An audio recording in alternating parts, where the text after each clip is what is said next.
ሰላም ቤተሰብ እንዴት ናችሁ? ደህና ናችሁ ወይ? ዛሬም በአዲስ ቪዲዮ መጥተናል። ላይክ ሰብስክራይብ እያደረጋችሁ ቪዲዮ እንዲጀምሩ ትጋብዛችኋለሁ።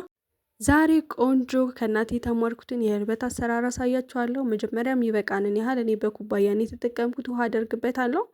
ከዛ በኋላ 3 የሾርባ ማንኪያ የህልበት ዱቄት እጠቀምና እሱን በደንብ አድርጌ እመታዋለሁ። ምክንያቱም የመጓጎል ባህሪ ስላለው መጀመሪያ በቀዝቃዛ ውሃ በደንብ አድርጌ የጓጎሎን ካስለቀቁ በኋላ ነው እሳት ላይ የምጥደው እና በደንብ የጓጎሎን ካላስለቀቃችሁት እሳት ላይ ከጣዳችሁ በኋላም የጓጎሎ ስለማይለቅ በቀዝቃዛ ውሃ መጀመሪያ የጓጎሎን በደንብ አድርጋችሁ ማላቀቅ አለባችሁ። ከዛ በኋላ እንጥደዋለን። ለስለስ ባለ እሳት ወይም ደግሞ ፓወሩን ቀንሳችሁ እሳት ላይ ትጥዱታላችሁ። ከዛ ያለማቋረጥ ከጋለ በኋላ ያለማቋረጥ ማማሰል ይኖርባችኋል።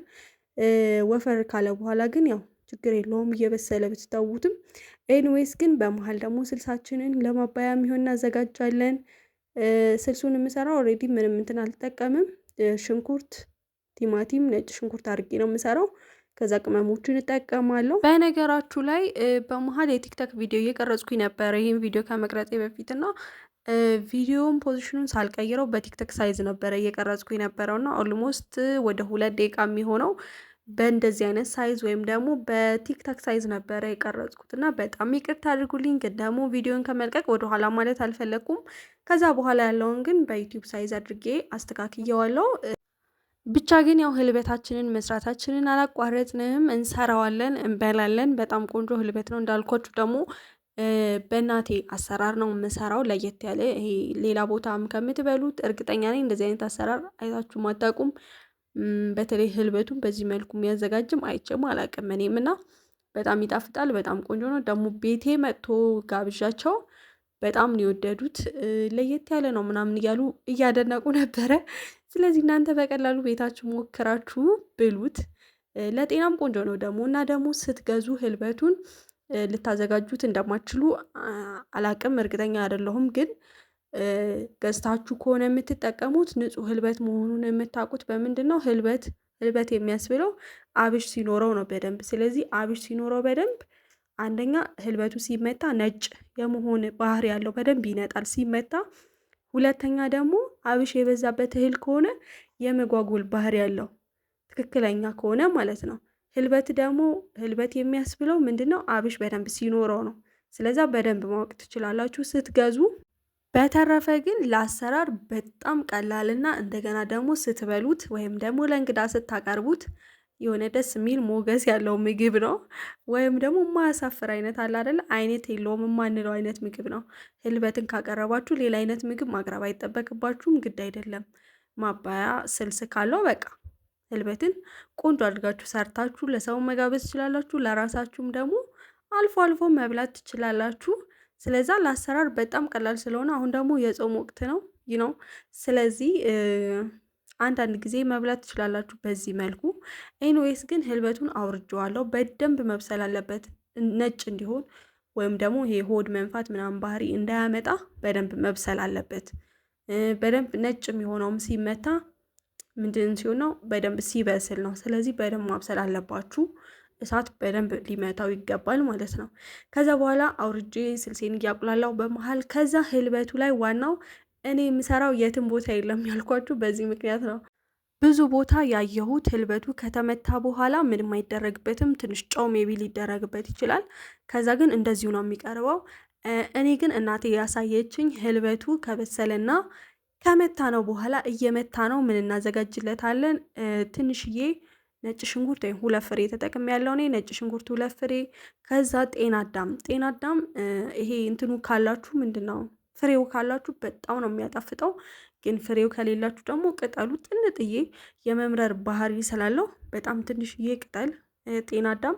ከዛ ቃሪያ ደግሞ በደንብ አድርገን ከዛ 3ቱን ጫው ጨምረን 3ቱን በደንብ አድርገን ቅጥቅጥ እናደርገውና በደንብ ድቅቅ ብሎ አፍ ላይ ያን ያክል ቴስት እንዳይኖረው ቃሪያው ችግር የለውም። ነጭ ሽንኩርቱ ግን ብዙ እንትን እንዳይል አድርገን እናደርግበታለን። አብረን ሲመታ አብረን እንመታዋለን ማለት ነው። በጣም ነው የሚጣፍጠው። ሽታው ራሱ ልነግራችሁ አልችልም። በጣም ቴስቲ ነው የሚሆነው ህልበቱ ማለት ነው።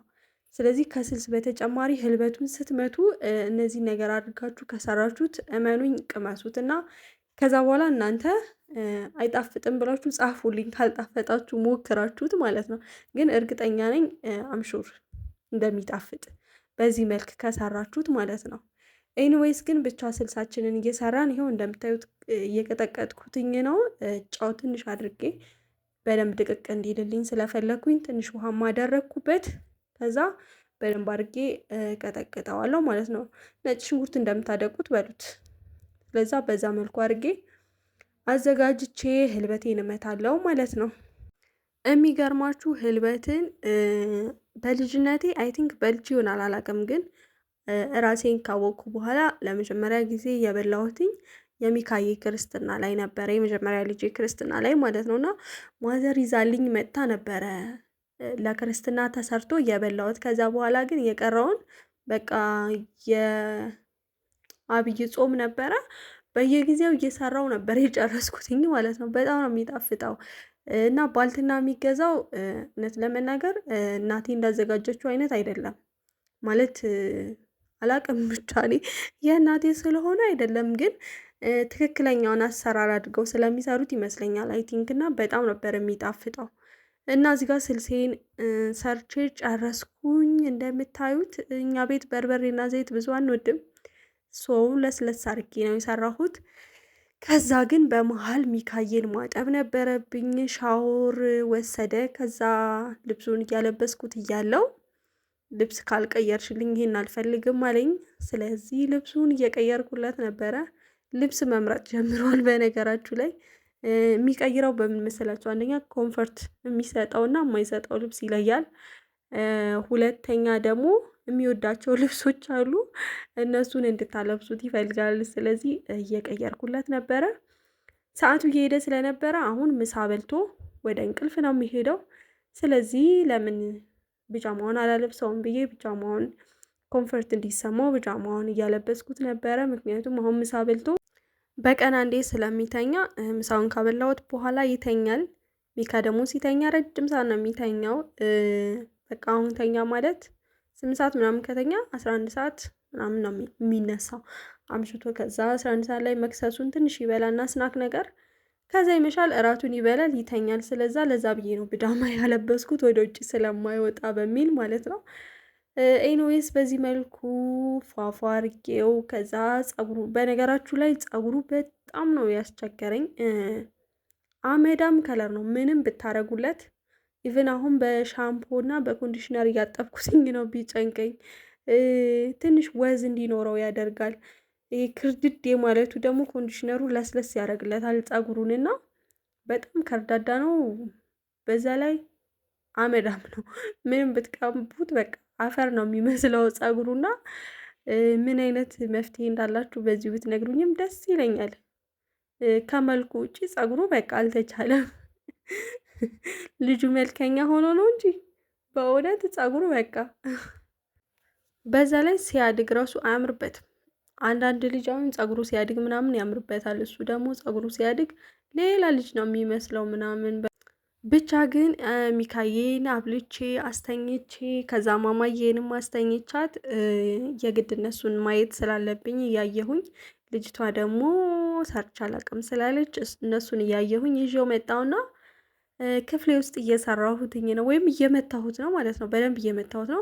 እንደምታዩት አንደኛ ቀለል እያለ ይሄዳል እየመታችሁት ስትሄዱ፣ ሁለተኛ ደግሞ ነጣ እያለ ይሄዳል፣ ሶስተኛ ደግሞ እየበዛ ይሄዳል ማለት ነው ስትመቱት በደንብ ማለት ነው። ውሃ ጠብ እያደረጋችሁ ትንሽ እንዳይወፍር ትመቱታላችሁ። ከዛ ቅድም ያዘጋጀሁትን ቅመም አደርግበታለሁ እዚህ ጋር። ከዛ በደንብ አድርጌ መተዋለሁ። በቃ ሽታው ልነግራችሁ አልችልም። በጣም ነው ደስ የሚለው ሽታው።